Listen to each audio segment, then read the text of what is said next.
Hello, my beautiful friend. Welcome back to the Health Habits and Epic Living podcast. If this is your first time here, I'm excited you're here. And if you are back, welcome.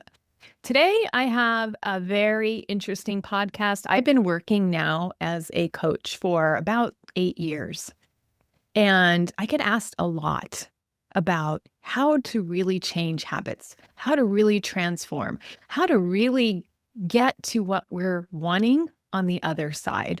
And so I really wanted to boil down to today's podcast to talk about really the 3 habits that I find that drain most of us. And this is going through my years of experience as a coach, really dialing in what is it that really drains us. And so I'm going to be sharing those 3 habits with you today. And I do find them to be patterns, right? So they're not like a one-time deal. They're like, I usually do this. And if you find that this is a pattern, and that's what I consider a habit, right? Something that we do over and over, it could be conscious or subconscious, right? We may be aware of it or we may not be aware of it. And I think the beauty of being aware of what we're doing and not doing is that that's where we have the power to change it. And if you're not aware and then you become aware, that's like an aha moment. It's like, oh my gosh, like when I'm coaching somebody and they don't realize that they've had this pattern in their life and then they discover it for the first time, they're like, oh my gosh, I see that now. Oh my gosh, I don't want to keep doing this. So can you help me change it? And that's what I love being an integration coach, right? Helping you execute what you need to do to have the breakthrough, to get through to the other side, to have that transformation. Because if we're just pointing out problems all the time, that's heavy, that's not fun, and that's not going to get us to where we want to go. So I like to focus on the transformation and the integration so that you can have that changed life or that changed behavior or that changed pattern that now sets you free. When you are no longer doing something that you don't want to be doing, you feel amazing on the other side. So I want to dive into 3 habits or 3 patterns that I commonly see amongst my clients. And I'm going to have some stories to share along with these as well, because I want you to hear it and what it looks like when you're before and then when you go through the transformation, what it looks like on the other side. So if you have a pen and paper, I'd love for you to get it out because I think you're going to want to take notes on this episode. And the idea for this episode was a brainstorm in my beautiful journal.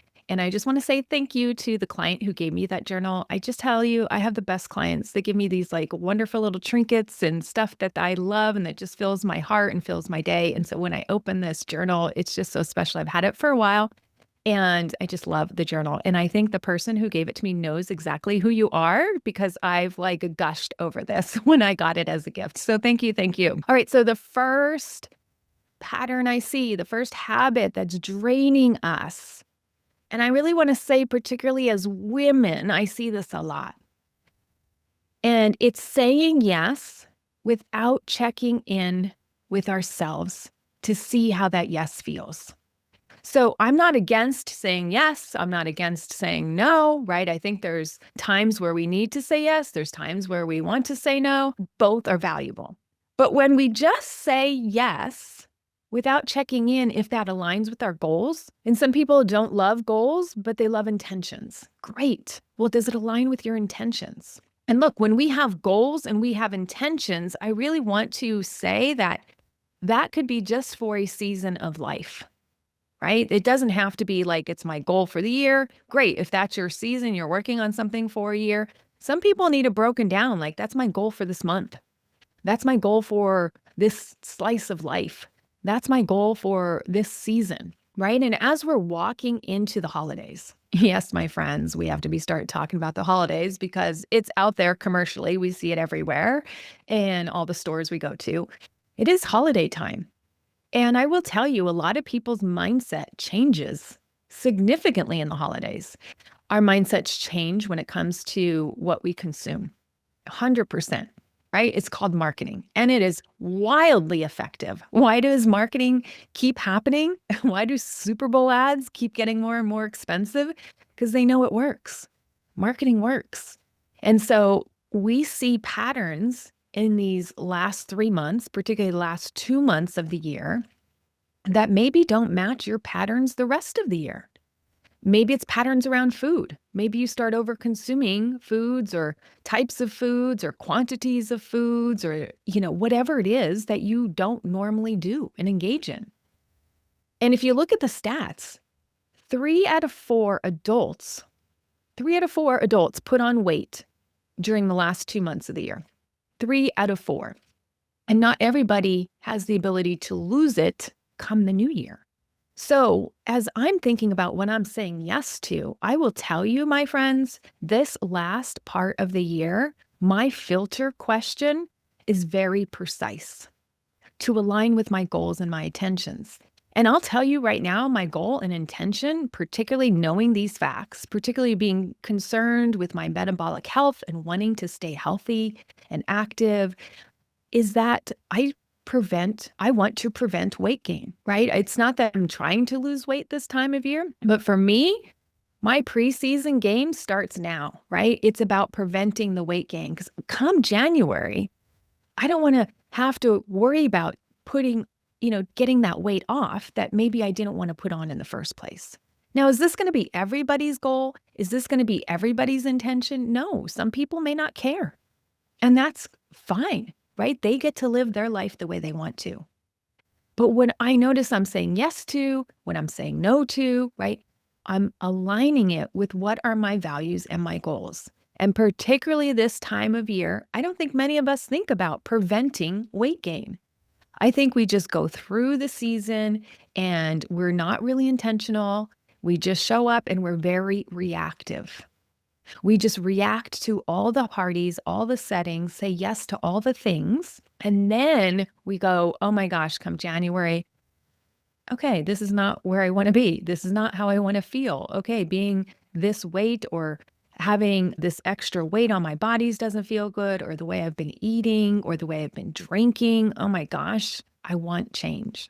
And I like to think of an ounce of prevention, right, is worth more than a pound of cure. So it's not doing the cycle up and down. I think it's about, okay, knowing where our weaknesses are and getting ahead of it. And for me, the holidays are a weakness. There is a lot of peppermint bark out there, and I am a fan of peppermint bark.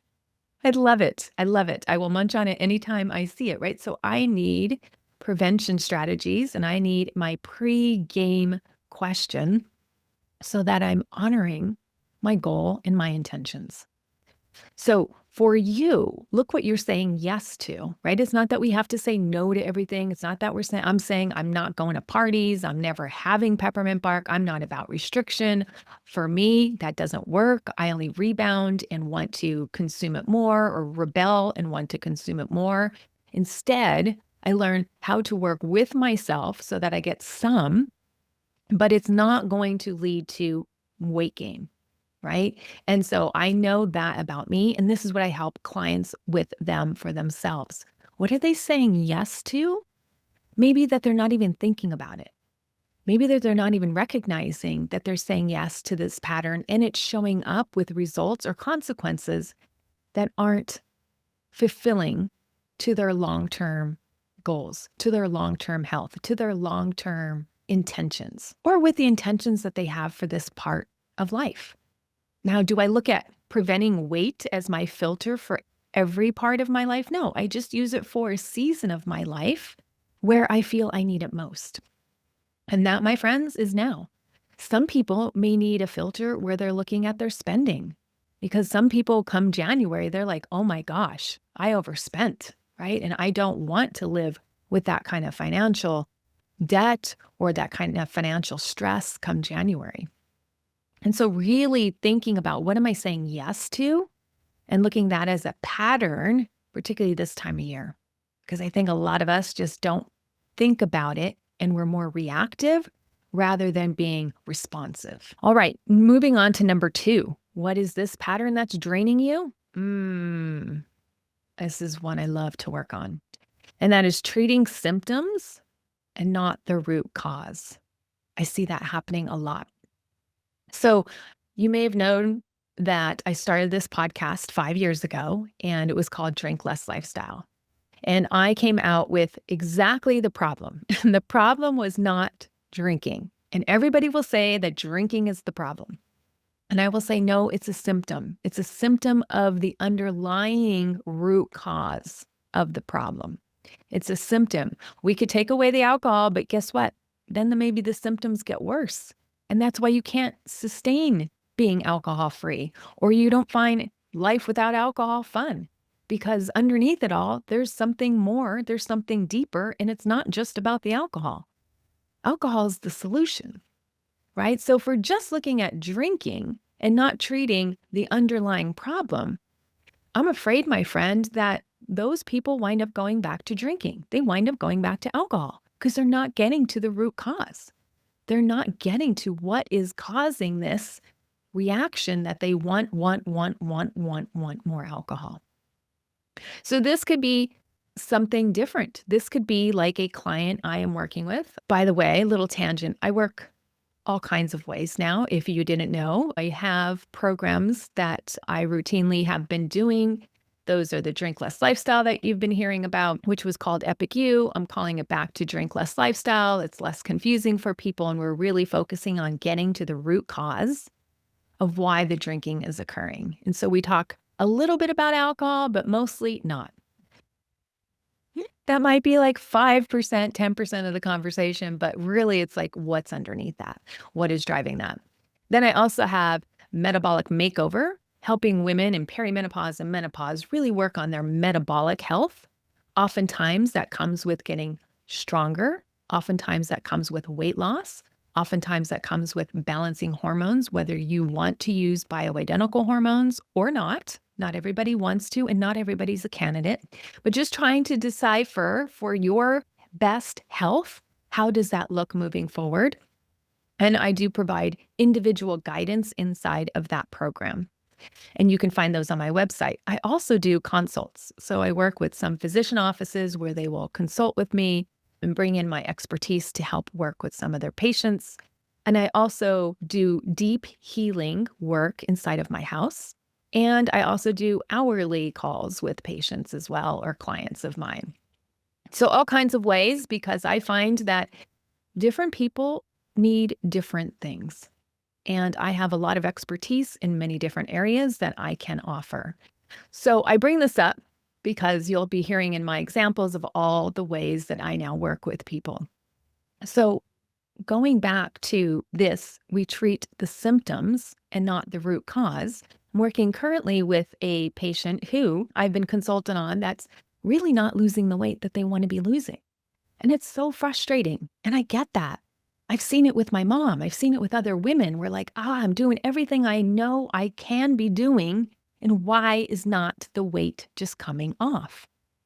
And in this particular example, there is the use of a GLP-1 agonist, right? There is the use of Wegovy. And the weight is not budging. It's very frustrating because you see all the client ads and you hear all the celebrities that once they try this medication, the weight just tends to fall off.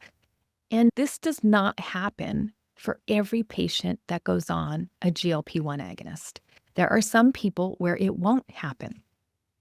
And in this case, this patient, there's other issues getting in the way that this drug will not address.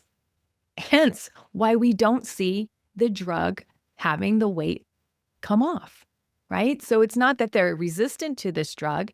It's just that there's an underlying issue that we're not solving for, that was being missed. And once we identified that issue, then the weight starts to come off. So this is what I mean by treating symptoms, right? And a lot of times we may not know all the things to look for.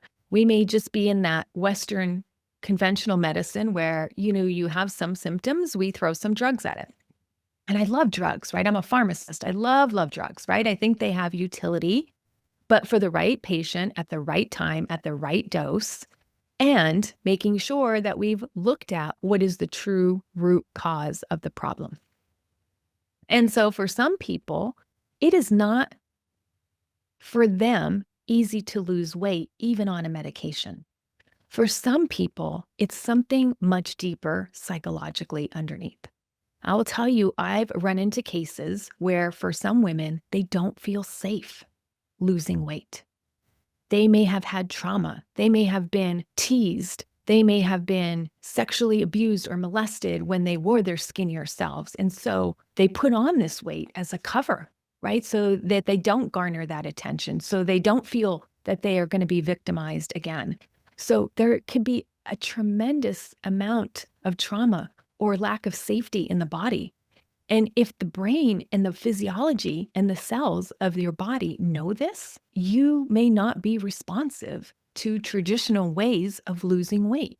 And I've seen this time and time again. So there are ways that you can address the trauma. There are ways that you can help your body feel safe in order for it to start then to lose the weight. And I'm not going to say there's a magic bullet because there's not.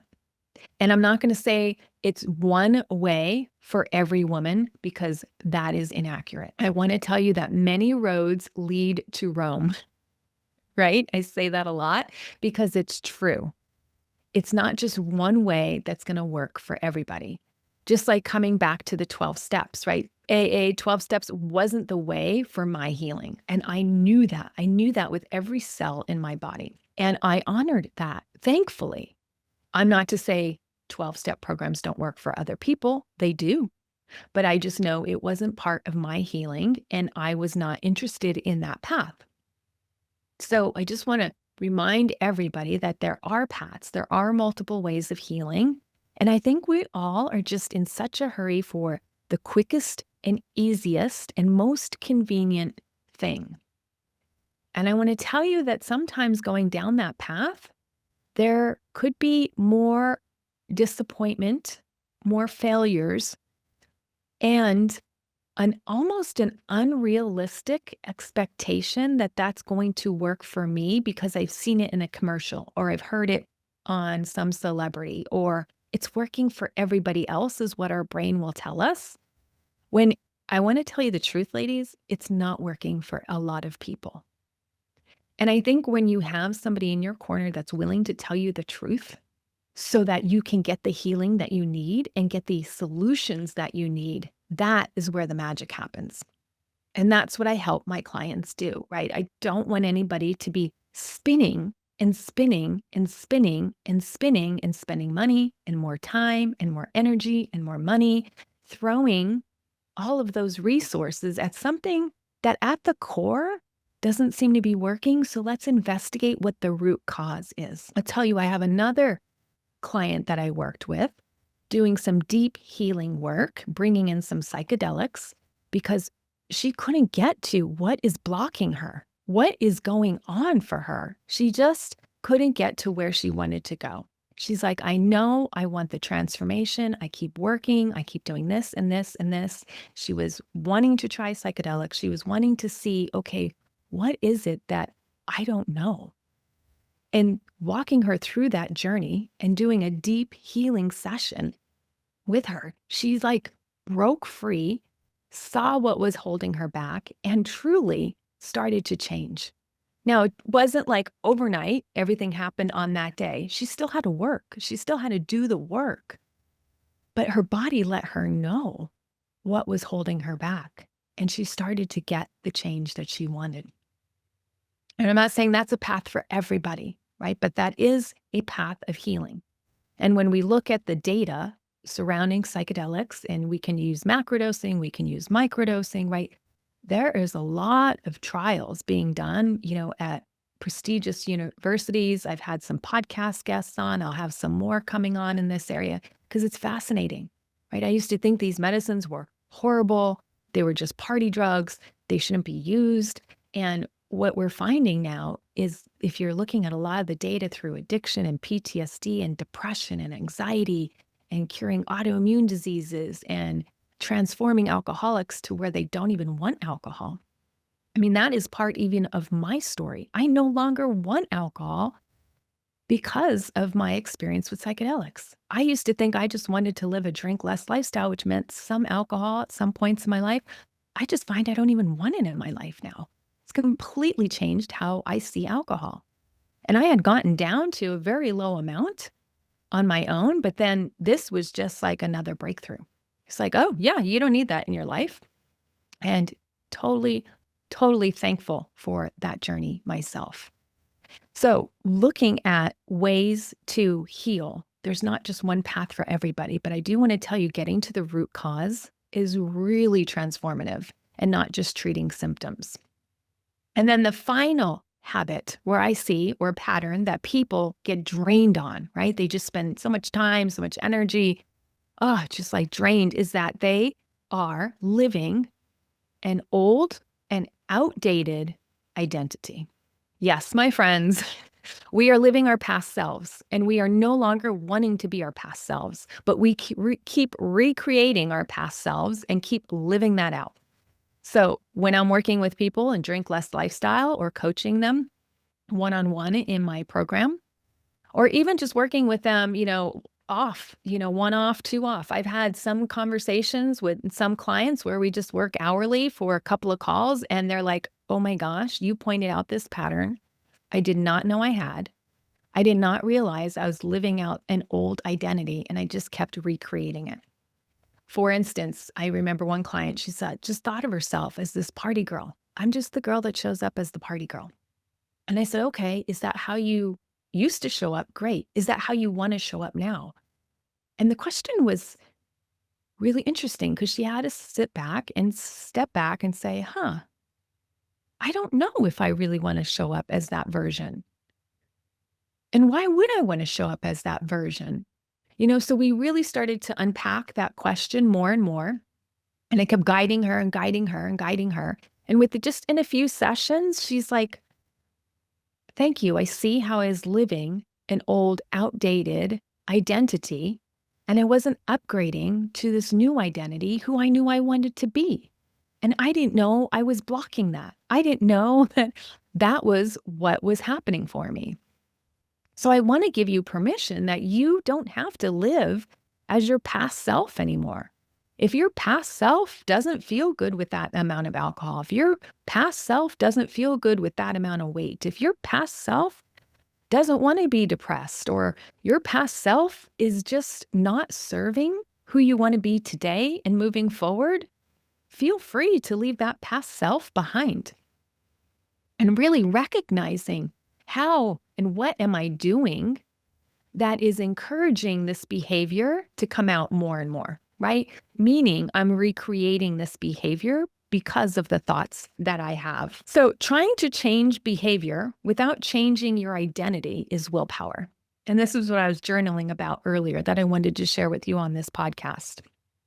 Because if you want lasting change in your life, you've got to transform your identity. Otherwise, like I said, if you're just trying to change your behavior without changing your identity, that's willpower. And that's like fighting yourself. You're like, oh, I still want to be the party girl, but I'm not going to drink tonight. That's going to be showing up and using willpower. And as we know, willpower only lasts so long. So we've got to change how you see yourself. We've got to start by changing your identity. That is the foundational work that needs to happen before we start layering on the behavior change. And what do most people do? They flip-flop it. They change their behavior without even addressing their new identity. So if you are doing behaviors that aren't matching your identity, then that's going to have you fighting and going against yourself. So it's going to feel like a fight. It's going to feel like willpower. It's going to feel like, I'm doing this, but I don't know. It just doesn't feel in alignment with who I am. So how you define yourself is very important. How you define who you are and how you want to show up could change any day, right? It could change today. You can be a completely different person today or tonight than you were in the past. And you can give yourself that permission to do so. And your identity comes from your beliefs. So for instance, I have an identity that I live below my means. And I love that identity. I want to continue believing in that identity. You know why? Because it gives me financial freedom. It gives me low financial stress. Right? If I lived above my means, I don't think I'd be as peaceful and as calm and feel like I have that financial freedom, right? Because I save more than I spend. I live below my means. And I love that about myself. I don't want to change that identity. But it's an identity I work towards. It's not like Now I just show up as that person, but at times I may have to question that, or I may have to come back to that belief system when it comes to a big purchase or looking at budgets, right? But I know what my identity is, and I want to continue to live out and do actions that support that identity. So if I'm somebody who no longer drinks, right, I'm going to do actions to support that identity. And then everyone else around me kind of can pick up on that because I'm not ordering drinks or I'm not, living outside my means, right? Just people begin to know that about you. And then like people find like people. So I find that I tend to attract people that are like me because they're like, oh, I see what I value reflected in you. And that's how we build our tribe. That's why I love the Drink Less lifestyle. The ladies are so aligned in there, right? I curate them as well, right? We make sure that we have right fit clients joining because I want the cohesive nature of the program because I really want it to be a safe space where everybody feels supported, nobody's judged, everybody's on their own goal and intention, and we can all support that, right? We don't want criticalness. We don't want, somebody in there who's just not vibing with the energy that I strongly choose to create inside of that group. So like attracts like. So why do I come on here and tell you about the way my drinking is? Well, first, I want you to be inspired by that. If that's why you're listening, is to live a drink less lifestyle or to get over drinking as much, right? And to be educated about the different processes to get there, the ways that I found help. And then also, attract women that want to live in this space, create that movement, right? That sober, curious movement.